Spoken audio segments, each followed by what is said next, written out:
Hello বন্ধুরা, call forwarding কীভাবে চালু করবেন, কল ফরওয়ার্ডিং কীভাবে চেক করবেন, কল ফরওয়ার্ডিং কীভাবে বন্ধ করবেন, এই তিনটি বিষয় আমি আজকে দেখাবো।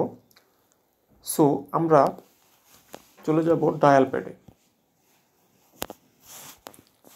এটাতে ক্লিক করলাম। আমরা প্রথমেই দেখব কল ফরওয়ার্ডিং কীভাবে চালু করব। আমাকে ডায়াল করতে হবে *21* যে নাম্বারটি আপনি কল ফরওয়ার্ডিং হিসেবে চালু করবেন ওই নাম্বারটি দিতে হবে।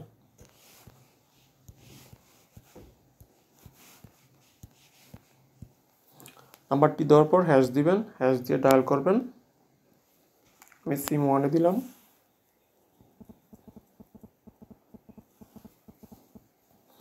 দেখেন call forwarding unconditionally registration was successful, মানে আমার এই নাম্বারটা কল ফরওয়ার্ডিং চালু হয়ে গেছে।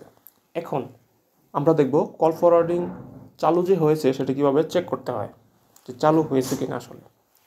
সো আমাকে ডায়াল করতে হবে স্টার, তারপর ডায়াল করতে হবে হ্যাশ, তারপর 2, তারপর 1, তারপর আবার হ্যাশ, তারপর ডায়াল। সিম 1-এ ক্লিক করলাম।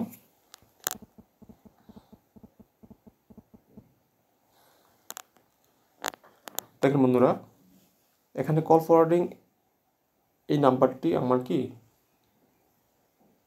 চালু হয়েছে সেটা এখানে শো করতেছে। আমি ওকে দিয়ে দিলাম। তাহলে এভাবে আপনি কল ফরওয়ার্ডিং চালু আছে কিনা চেক করবেন। অথবা অন্য আরেকটি সিস্টেমও আপনি চেক করতে পারেন। স্টার হ্যাশ 6 2 হ্যাশ ডায়াল করবেন। সিম 1-এ দিলাম। হ্যাঁ, দেখেন এভাবে আপনি এটা দিয়েও আপনি কল ফরওয়ার্ডিং চেক করতে পারেন। এই দুইটা কোডের যে কোনো একটা কোড আপনার কাজ করবে, ঠিক আছে। এখন দেখব আপনি কল ফরওয়ার্ডিং কিভাবে বন্ধ করবেন। সো সেই জন্য আমাকে ডায়াল করতে হবে হ্যাশ 2 1, তারপর আবার হ্যাশ ডায়াল সিম 1।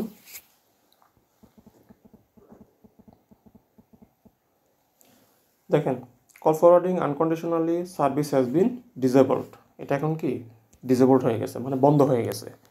বন্ধুরা, আপনি আরেকটি সিস্টেমও এটাকে অফ করতে পারেন call forwarding.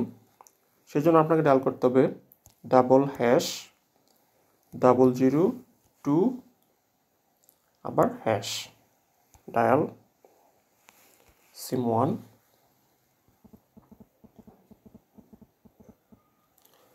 Call forwarding all erase successful, মানে হচ্ছে আপনার যত কল ফরওয়ার্ডিং থাক না কেন সবগুলোই কি এখন ইরেজ হয়ে গেছে, মানে বাতিল হয়ে গেছে, ডিলিট হয়ে গেছে। ওকে দিয়ে দিবেন। তাহলে এখন আপনার কল ফরওয়ার্ডিং বন্ধ হয়ে গেছে। এখন আপনার নাম্বারে কেউ কল করলে কল আপনার কাছে আসবে, অন্য কারোর কাছে আর যাবে না। সো বন্ধুরা, ভিডিওটি কেমন লাগলো অবশ্যই কমেন্টে জানাবেন। আর যদি ভালো লেগে থাকে তাহলে আমার চ্যানেলটিকে অবশ্যই সাবস্ক্রাইব করবেন। ধন্যবাদ সবাইকে।